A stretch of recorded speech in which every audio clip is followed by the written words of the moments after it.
So we've talked a lot about a lot of things here today, and we really want to get this in, and this is the perfect place to do it. You got to get out ahead of it, because as you're conveying this to us, you're not out ahead of it. You're remembering what was, which is activating within you a current problem in your current relationships. It's about that too. So you're not out ahead of it. So how do you get out ahead of it? We want to talk about meditation, because meditation clears your mind, and when your mind is clear, your vibration rises, and that's the best way to get out ahead of it. But there's something that is a practical application that you could do many times in every day, and that is segment intending. We want to describe what we mean by that, because we have an updated way of describing it to you since calibration is part of our conversation now. We just want to say to you that what calibration is not trying to fix something, because that calibrates you to the problem. Every time you try to fix something, you calibrate to the problem. So what true calibration is to find something in your now that you can focus on that hooks you to your power, to your clarity, to your source, to your strength. And then you take that calibrated, good feeling being into the world, or into a memory, or into a thought, or into something else. So you tune yourself, and then you go somewhere where the law of attraction can reflect back to you what you've got calibrated. Deliberate creation is deliberate calibration. Imagine there's a basketball player. It's in the NBA. What do you think he does during practice? He calibrates. He's been doing it for a long time. He's calibrating his muscle strength and his hand-eye coordination and the distance, and in many cases it feels innate. And he can, without thinking, it usually works best, he can, because of what he's learned, because of all of the calibration he's done, he can pop that basketball in the direction of the hoop, and it can go in because he has calibrated that.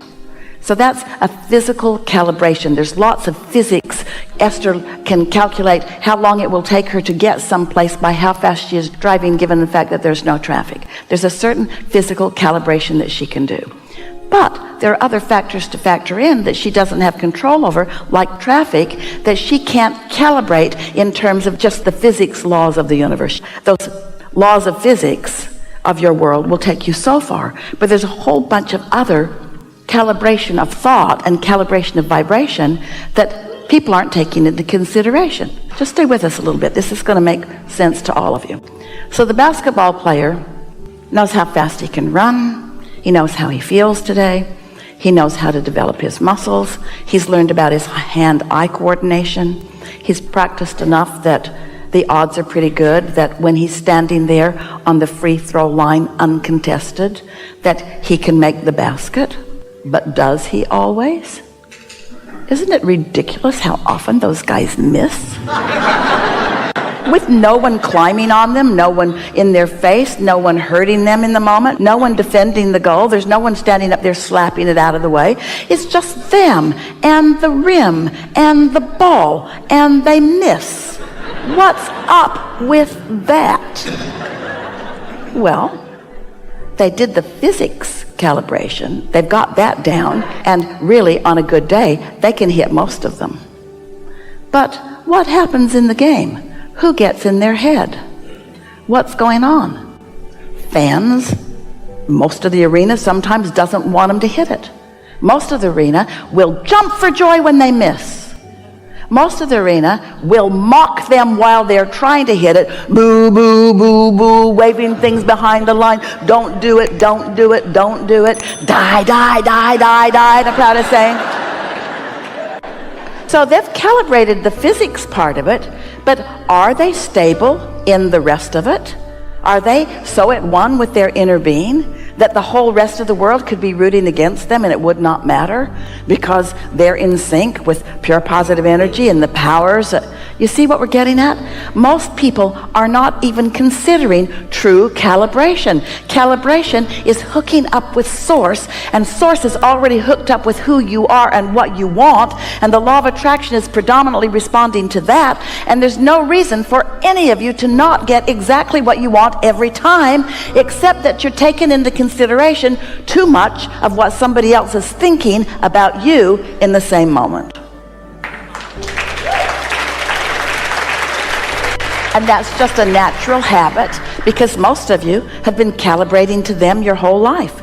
Because you didn't know about your inner being. You didn't know what your emotions were telling you. You didn't know that there was another point that you could calibrate to. You were taught that your emotions, when you feel bad, it means that things are going well. That's what religions teach. Suffer and struggle and sacrifice and you'll go to heaven. What? What? That says you can have a happy ending to an unhappy journey.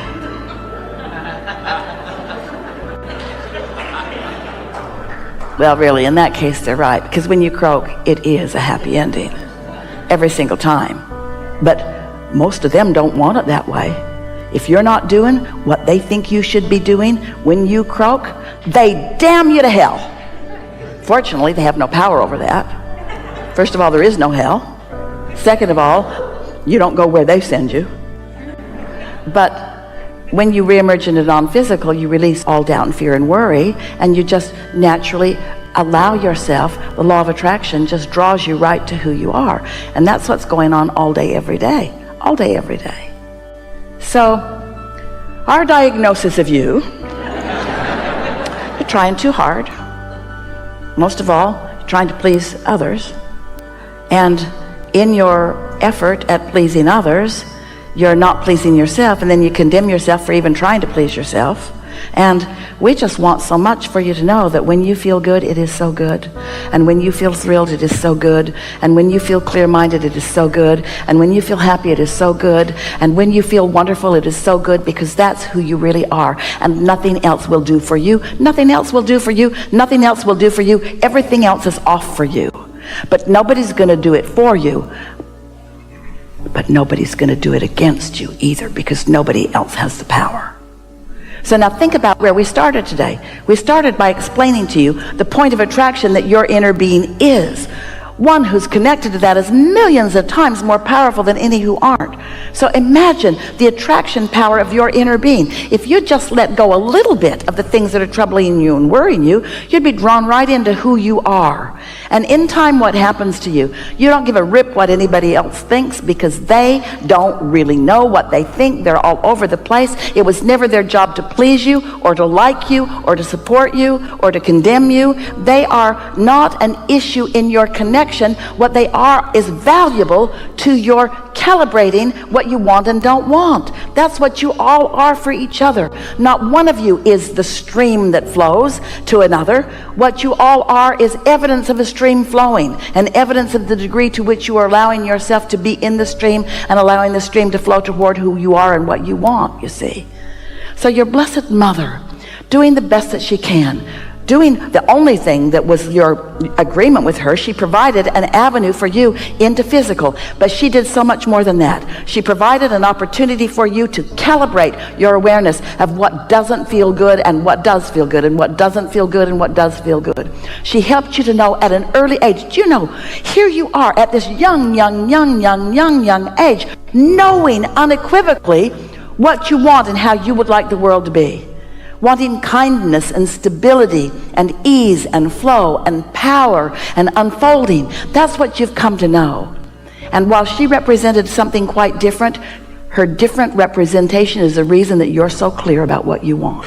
And it's also the reason that so much is going to go so well for you your whole life, now that you've found this piece of all of that, you see. And so now your partner, same thing. Don't put it off on him. Don't ask him to be some way.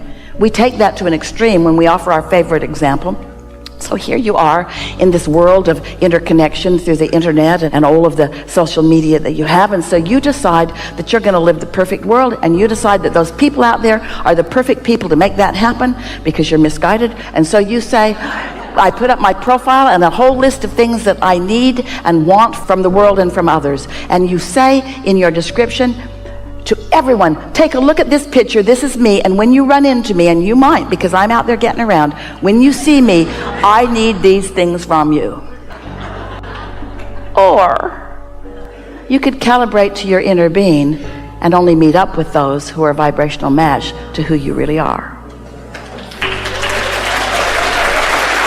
So we want it to feel as absurd to you to ask something from your partner as in this example, when we were saying you should ask it from the whole planet.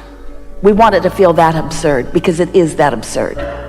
To say, be away from me and feel away from me so that I can feel something. What you want to say is, hey, I'm going to do my best to tune in, and I'm living happily ever after, and you're really fun to hang around with. And when we do it together, it'll be extra dynamic. But whether you join me in that or not, that's where I'm going. So sometimes we'll click, and sometimes we won't, and sometimes we'll click, and sometimes we won't. But I'm not putting any of this off on you, because that's disempowering to me and confusing to you.